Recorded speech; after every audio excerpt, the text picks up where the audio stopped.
adalah negara yang paling aku hindari, tapi ternyata malah aku datangi.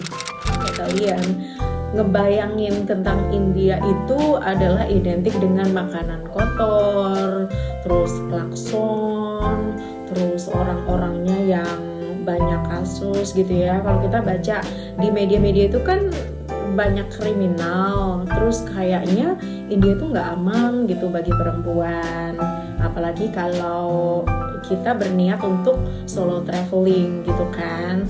Nah, waktu aku traveling ke luar negeri itu aku sempat diajak temenku untuk ke India, dan aku bilang aja terus terang, aku nanti-nanti aja deh kak, karena kayaknya India itu bukan prioritasku yang pertama atau ke 10 bahkan gitu ya, mungkin terbawah.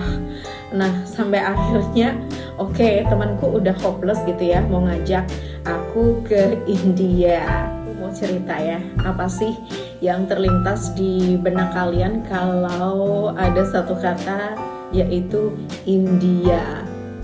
Mungkin kamu sama deh kayak aku. Awalnya aku juga sama kayak kalian, ngebayangin tentang India itu adalah, sampai akhirnya aku tiba-tiba tuh scroll media sosial gitu, terus lihat ada temanku yang baru saja pulang dari India, dan dia itu solo traveler. Dia itu sendirian guys ke India, dan dia adalah seorang cewek. Ini aku pernah live IG ya sama dia, jadi kalau kalian mau lihat boleh cek di IG aku, di sini nanti aku tulis. Nah, dia cerita kalau ke India itu selama 1 bulan dan budgetnya itu nggak besar. Wow, aku amazing ya waktu itu. Kok bisa gitu ya dengan budget segitu? Terus aku mulai kulik-kulik tuh tentang India tuh kayak gimana dan lain sebagainya. Sampai dalam pikiranku tuh kayaknya negara ini oke gitu, not bad. Dan akhirnya oke deh, aku sepertinya akan ke India. Begitu guys, aku sepertinya akan ke India. Begitu guys.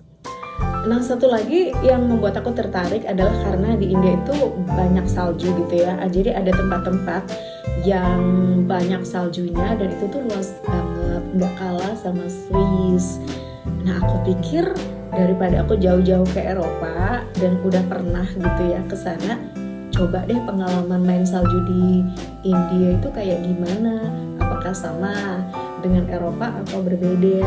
Nah, disitulah aku memutuskan kayaknya oke nih kalau jalan ke India Utara, karena di sana memang banyak banget ya salju.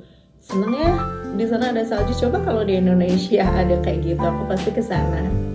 Dan itu diperkuat lagi dengan visanya gratis. Kita bisa apply e-visa, itu online juga, nggak perlu datang ke kedutaan India gitu. Nah, aku pikir-pikir banyak untungnya juga nih, bisa main salju sepuasnya, harga lebih murah, dan visanya gratis. Terus aku langsung aja apply e-visa India. Dan aku sempat salah guys, waktu itu tuh ada pilihan kan, kalau kamu lihat nanti di formnya, itu ada pilihan 7 hari, kemudian 10 hari, 30, terus ada sampai 5 tahun.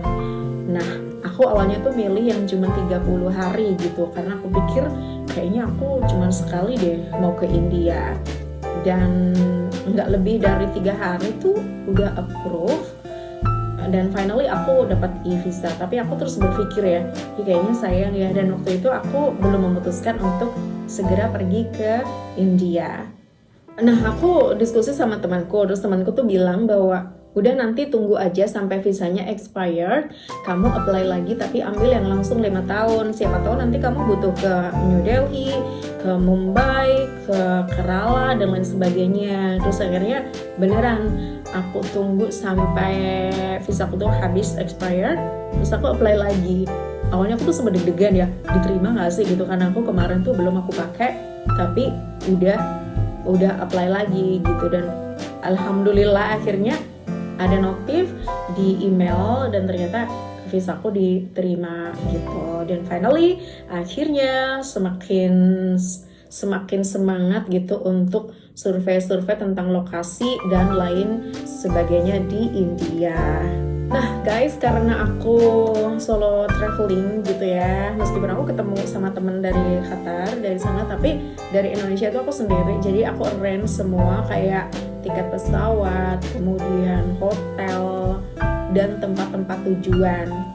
Ini tuh ada alternatif ya, kalau kamu misalnya agak males gitu ya untuk research, nah udah kamu join aja tour agensi lokal. Tapi kalau kamu gak mau menyanyiakan waktu dan budget, ya udah kamu harus merelakan diri untuk riset dan bikin itinerary sendiri. Aku tuh bikin itin sendiri, terus aku combine sambil aku survei ini kayaknya mana sih agensi yang lumayan gitu ya untuk memberikan harga, karena aku sudah bertekad aku nggak mau budget yang mahal untuk sampai ke India gitu guys. Jadi nanti aku kasih juga untuk itinerary-nya seperti apa di sana, dan akhirnya oke, semua sudah siap, aku ke India gitu. Itu awal mula kenapa sih akhirnya aku memutuskan ke India. Nah, tips selanjutnya adalah nggak usah ragu-ragu, berangkatlah. Karena kalau kita semakin ragu-ragu, nimbang sana sini, nunggu teman, nunggu saudara, ini pasti bakal entah nggak jelas gitu. Jadi kalau kamu bisa dan berani solo traveling, berangkat aja. Tapi kalau kamu nggak berani, carilah kayak agen-agen tour dan lain sebagainya. Itu juga bisa ya menerima orang yang solo traveling itu nanti dicarikan teman. Atau kamu bisa ajak teman kamu untuk traveling bareng. Ini akan sangat menarik. Dan tips selanjutnya dari aku, kalau kamu sudah sampai ke India atau di negara tersebut, bersenang-senanglah dan enjoy the moment, karena momen itu nggak bakal tergantikan. Jangan sampai kamu di sana mengingat masa lalu, terus kayak nggak bisa move on dan lain sebagainya.